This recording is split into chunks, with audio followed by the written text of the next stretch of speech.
من پرسیس کریم هستم، نویسنده و استاد ادبیات هستم. تو شهر برکلی زندگی میکنم.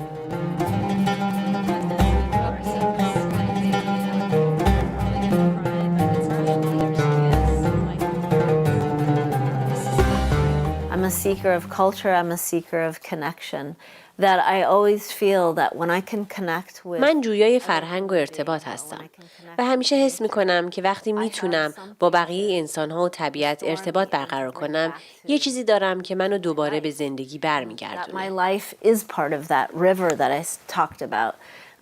That I'm not just somebody's mother. زندگی من هم بخشی از این جریانیه که گفتم. من فقط یه مادر نیستم. من یه معلمم، یه دوستم هستم و نسبت به همه این آدم‌ها مسئولیت دارم. پس باید نه تنها به خونه‌ای که درش زندگی می‌کنم اهمیت بدم، بلکه باید به جهانم و به مردمم هم اهمیت بدم. و وقتی میگم مردمم، یعنی حس می‌کنم که با یه غریبه توی غزه همونقدر که با همسایه‌هام آشنا هستم ارتباط دارم. و وقتی میبینم که چه اتفاقی برای مثلا فلسطینی‌ها یا مردم ایران میفته تحت تاثیرش قرار میگیرم. And when I see what's happening to Iranian people, I'm affected by it. I'm the last of 8 children for my father. من آخرین بچه از 8 بچه پدرم و 6 بچه مادرم هستم. پدر من یک مهاجر ایرانی بود که در سال 1947 بعد از جنگ دوم به اینجا اومد و مادرم هم سال 1948 از فرانسه به اینجا مهاجرت کرد. پدر و مادرم در شیکاگو با هم آشنا شدن و مادرم باردار شد. اون موقع پدرم تو ایران 2 تا بچه داشت ولی از همسرش جدا شده بود. Married in Iran, had 2 children but was separated from his wife and he had been sent by the Iranian government after the war because اون در زمان جنگ وقتی که اونا مهمات به اتحاد شوروی صادر می‌کردن توی راه آهن ایران کار می‌کرد و درست پیش از جنگ به مدیریت راه آهن سراسری ایران ارتقا پیدا کرده بود. و به خاطر همین دولت ایران بعد از جنگ فرستادش آمریکا تا در مورد خطوط آهن آمریکا تحقیق کنه و راه آهن ایران رو از حالت زمان جنگ به یه راه آهن غیر نظامی تبدیل کنه. So after the war he was basically commissioned to come to the United States and do some research on the American railroad system to transform the Iranian railroad system from a wartime use to civilian use. So he came and he rode the railroads in the United States. اون اومد اینجا و برای 1 سال با تمام خطوط آهن آمریکا مسافرت کرد و یک گزارش تهیه کرد و به ایران فرستاد ولی جوابی از شاه نگرفت. Back to Iran and never heard from the Shah. And meanwhile, my father had this fascination with the United States as a boy. البته پدرم از وقتی نوجوان بود شیفته آمریکا بود و میگفت ایران هیچ وقت قادر نخواهد بود که از زیر سلطه انگلیس و شوروی بیرون بیاد. و برای اون اومدن به آمریکا دریچه‌ای بود به یک زندگی جدید. اومد اینجا با مادرم ازدواج کرد و زندگی جدیدی رو شروع کرد و من محصول پیوند این زن مهاجر فرانسوی با پدرم هستم. When I was in 7th grade, my father went back to Iran for the first time in a very long time. He'd been in the وقتی من کلاس 7 بودم، پدرم برای اولین بار بعد از مدت‌ها به ایران برگشت. یعنی تو سالهای دهه 60. بعدش به عنوان مهندس معدن یک کاری رو شروع کرد و دوباره در سال 1973 به ایران رفت و برای من یه سری صنایع دستی و جواهرالات فیروزه و 3 تا صفحه 45 دور گوگوش آورد.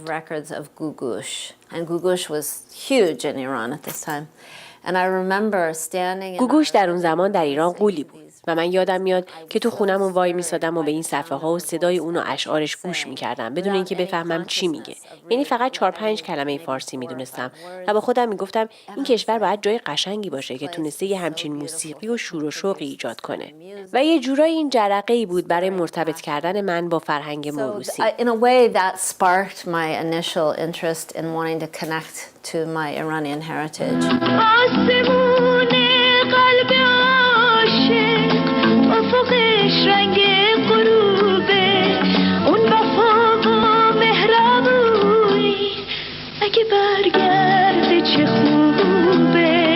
In 1979, when the وقتی در سال 1979 انقلاب شد و بعد ماجرای گروگانگیری اتفاق افتاد، من تازه دیپلم گرفته بودم و برای 1 سال توی برنامه تبادل دانشجو به نروژ رفته بودم و اونجا زندگی می‌کردم. من اتفاقاتی رو که در ایران و همزمان در آمریکا می‌افتاد دنبال می‌کردم و انگار که فامیلای من در 2 کشور با هم دشمنی می‌کردن. و من شک نداشتم که داستان‌های ناگفته زیادی هست که در شبکه‌های خبری بیان نمیشه. There's a lot of this story that's not being told in the media. So when I came back to the United States after that year abroad, I started university. وقتی از نروژ برگشتم دانشگاه رو شروع کردم و تو جایی که زندگی می‌کردم یه ایرانی با من همخونه بود. ما غذای ایرانی می‌پختیم و اون به من فارسی یاد می‌داد و من حس می‌کردم که ایران رو دوست دارم و باید ارتباط خودم رو با فرهنگ ایرانی پیدا کنم. Interested in this and I have to figure out what my association is with Iranian culture. So I graduated from college. از دانشگاه فارغ التحصیل شدم و تو برکلی توی یه روزنامه کار پیدا کردم و بعد به عنوان ویراستار در دانشگاه برکلی کار گرفتم و وقتی که اونجا بودم به خودم گفتم باید برگردم دانشگاه و بیشتر در مورد ایران و میراث خودم یاد بگیرم. Go to school and learn more about Iran and my heritage. So then I went to University of Texas at Austin. با شروع اولین جنگ خلیج در سال 1990 بود که رفتم به دانشگاه تگزاس در آستین و فوق لیسانسم رو در مطالعات خاورمیانه گرفتم و به طور رسمی کلاس فارسی برداشتم و بعد دکترام رو در رشته ادبیات تطبیقی گرفتم. And one of the topics I was really fascinated by was یکی از موضوعاتی که من خیلی بهش علاقه داشتم خوندن داستان‌های کسانی بود که بلافاصله بعد از انقلاب از ایران خارج شده بودند. وقتی روی تز دکترام کار می‌کردم با آدم‌های زیادی که مثل من بودن آشنا شدم. هم نیمه آمریکایی‌هایی که یکی از والدینشون ایرانی بود و در آمریکا به دنیا آمده بودند و هم کسانی که بعد از انقلاب از ایران اومده بودند و درگیر پیدا کردن مسیرشون در جامعه آمریکایی بودند. find their way in US society. And that's when I decided to start working on Iranian American literature. So اون موقع بود که تصمیم گرفتم کار روی ادبیات ایرانی آمریکایی رو شروع کنم. من تمام عمرم داستان‌های مهاجرین چینی، مکزیکی و ژاپنی رو می‌خوندم و مسحور داستان‌های این انسان‌ها و روش‌هایی که برای زندگی در محیط‌های جدید به کار می‌گرفتن بودم. و از این طریق یه جورایی در حقیقت به پدر و مادر خودم ادای احترام می‌کردم. In some ways I was really paying my respects to my own parents. So in 1998 در سال 1998 بود که یک مجموعه از نویسنده‌های ایرانی آمریکایی رو به همراه یکی از همکلاسی‌هام که اون هم دوره دکتراش رو میگذروند و ایرانی بود ویراستاری کردم که اسمش بود A Word Between. این اولین مجموعه از کارهای ایرانیانی که به انگلیسی می‌نوشتن بود که چاپ می‌شد و خیلی مهم بود چون تا اون موقع یه همچین کاری نشده بود. این مجموعه در سال 1999 اومد بیرون.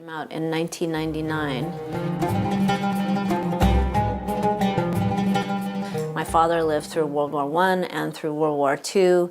And both my parents پدر من جنگ اول و دوم جهانی رو دیده بود و پدر و مادر من هر دو در دوران اشغال فرانسه و ایران اونجاها بودن و وقتی به آمریکا اومدن باید این زندگی جدید رو از نو شروع می‌کردن و در این حال باید 2 تا فرهنگ مختلف رو با یه فرهنگ جدید تطابق میدادن و همه اینها در درون من زندن و بخشی از افق‌های فکری من برای ایجاد تفاهم بین آدم‌ها هستند و همه اینها در درون من زندن و بخشی از افق‌های فکری من برای ایجاد تفاهم بین آدم‌ها هستند و من این رو در تدریسم هم به کار میگیرم. من استاد ادبیات و نویسندگی خلاق در دانشگاه سن‌حوزه هستم و هدفم اینه که جهان رو از طریق ادبیات به دانشجویان معرفی کنم. به همین خاطر هر وقت ممکن باشه ازشون میخوام که آثار نویسندگان ایران، خاورمیانه یا نویسندگانی که از نسل مهاجرین هستن رو بخونن که شاید بتونن بخشی از ذهنیتشون رو در مورد آمریکایی بودن تغییر بدم و بهشون تصور درستری از جهان بدم چون اغلب فکر میکنن میدونن توی دنیا چی میگذره در حالی که نه تا حالا جایی رو دیدن و نه اینکه در ذهنشون سوالی مطرح میشه که تو این دنیا چه خبره. چرا این همه مهاجر مثلا از سوریه میان بیرون و این شرایط سخت رو تحمل میکنن که به غرب برسن؟ علت اینه که اونا معمولاً به اندازه کافی مقدمه شروع داستان رو نمیدونن که انتهای اون رو بفهمن. They don't have enough of an introduction to the beginning of the story to understand the ending of the story. So my fascination as a teacher is the در نویسندگی هم مثل تدریس من شیفته بیرون کشیدن داستان‌های انسانی و داستان انسان‌های به حاشیه رانده شده‌ای هستم که هیچ صدایی ندارند. People who sometimes don't have a voice. I'm the youngest child and I'm the youngest girl. So my experience was my brothers. من کوچکترین بچه و کوچکترین دختر خانواده هستم و برادرای من همیشه فکر می‌کردن من نمیتونم کارهایی رو که اونا میتونن بکنن انجام بدم. پدرم هم که در یک جامعه و دوره پدرسالاری زندگی کرده بود، یه همچین تصوری رو داشت و تمام تلاش من در دوره کودکیم این بود که ثابت کنم دیگران اشتباه میکنن و من میتونم هر کاری بکنم و توانم هم مثل برادرام هست و به سرسختی اونها هستم و دختر بودن معنیش این نیست که من ضعیف هستم. Being a girl didn't in any way mean that I was not able to do things. به نظرم وقتی شما توی خانواده بزرگ هستین همیشه یه نقشی براتون در نظر گرفته میشه و شما هم میخواین اون قالبتون رو بشکنین و منم همیشه تلاش کردم چیز دیگه‌ای باشم یا بهتر از این قالب باشم و این نقش رو نپذیرم. Trying to be something else or something more. I think women's problem in the contemporary world is difficult to categorize because دسته‌بندی مشکلات زنان در دنیای حاضر کار سختیه، چون تا یه جاهایی مثل هند یا ایران یا عربستان مشکلات زنان خیلی حادتر از مثلا مشکلات من در آمریکاست. Like me in this context. As long as we live in a society that تا وقتی که توی محیطی زندگی کنیم که گروهی نسبت به گروه دیگه ارجحیت داشته باشن، مثلا مردان نسبت به زنان یا سفیدان نسبت به رنگین پوست، یک نظام بی‌عدالتی، نابرابر و استثماری رو شاهد هستیم. Injustice and inequality and exploitation. Women still have so much. زنان هنوز با سختی‌های زیادی ناشی از فشار و نابرابری درگیر هستند. حتی در جامعه‌ای مثل آمریکا. و اگه بخوایم با جامعه‌ای مثل ایران مقایسه کنیم، این سختی‌ها به مراتب بیشتر خواهد بود. زندگی حرفه‌ای زنان محدوده، تحرکشون محدوده، توان صحبت و انتقاد از جامعه مردسالار محدوده. و اغلب اگه فراتر برن، به قیمت دستگیری و زندانی و شکنجه شدن و حتی گاهی کشته شدن تموم میشه. Censured or tortured or even killed. Women should make demands. زنها باید این رو بخوان از شوهراشون، پسراشون و از سیاستمدارها، ولی در عین حال باید مدام فشار بیارن و در تمام سطوح حرفه‌ای زندگی دیده بشن و به چشم بیان. من صادقانه بگم از هیلاری کلینتون زیاد خوشم نمیاد، ولی به نظرم این خیلی مهمه که یک کاندیدای ریاست جمهوری زن وجود داره. معنیش این نیست که چون اون زنه من یا هر کس دیگه‌ای باید به اون رأی بده، بلکه این واقعیت که زنان در بین کاندیداهای ریاست جمهوری حضور دارن خیلی اهمیت داره. مشکل من اینه که اونا بعضی وقتا خیلی شبیه مردم میشن.